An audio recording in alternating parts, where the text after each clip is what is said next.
Alors, je suis Laureline Berthelot, je suis chargée de recherche INSERM et je co-dirige l'équipe NEMO, neuroinflammation, mécanismes et options thérapeutiques au sein du Centre de recherche en transplantation et immunologie translationnelle. Alors, c'est un parcours assez long, donc on fait des études en sciences. Après une licence, après 3 ans, on réalise un master de recherche pendant 2 ans. Ensuite, on effectue une thèse pendant 3 à 4 ans. Et puis, donc là, on devient doctorant en spécialité. Donc moi, j'étais doctorant en immunologie. Et ensuite, on réalise ce qu'on appelle un postdoctorat, donc une expérience professionnelle après la thèse, de préférence dans un laboratoire étranger.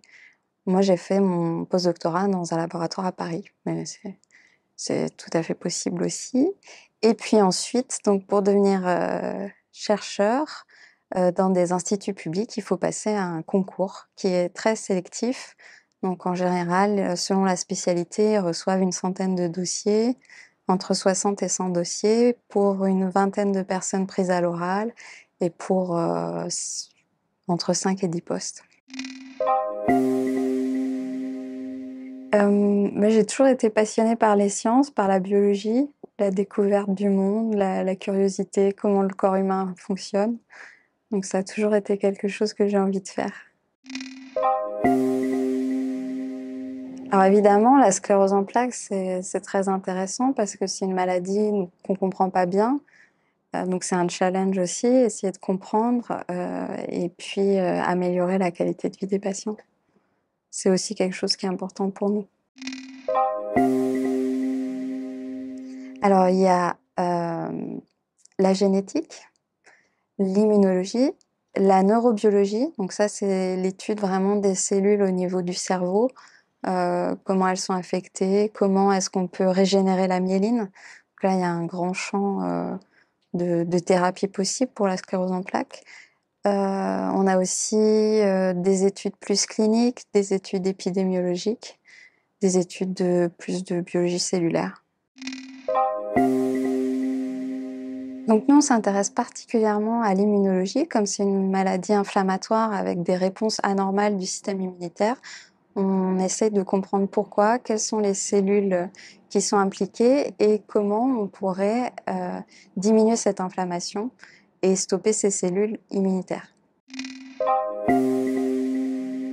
Là, on est en train d'essayer de déposer 2 brevets.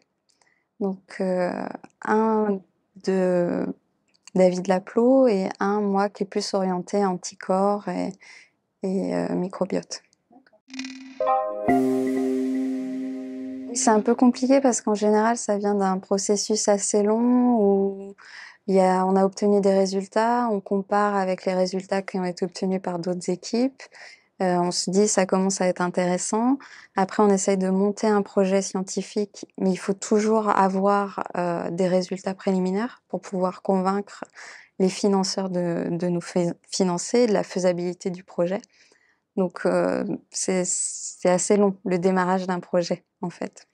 En général, un projet, c'est entre 5 et 10 ans.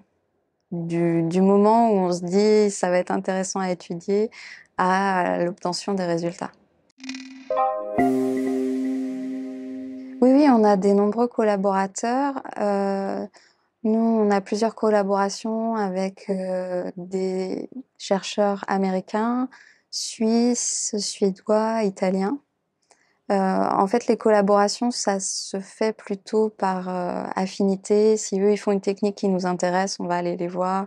Ou c'est eux qui viennent nous voir s'ils ont des questions particulières et des choses qu'ils veulent qu'on fasse ensemble.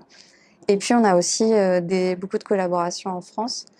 On a des collaborations assez étroites, nous, avec Rennes. Et on a fait plusieurs études ensemble.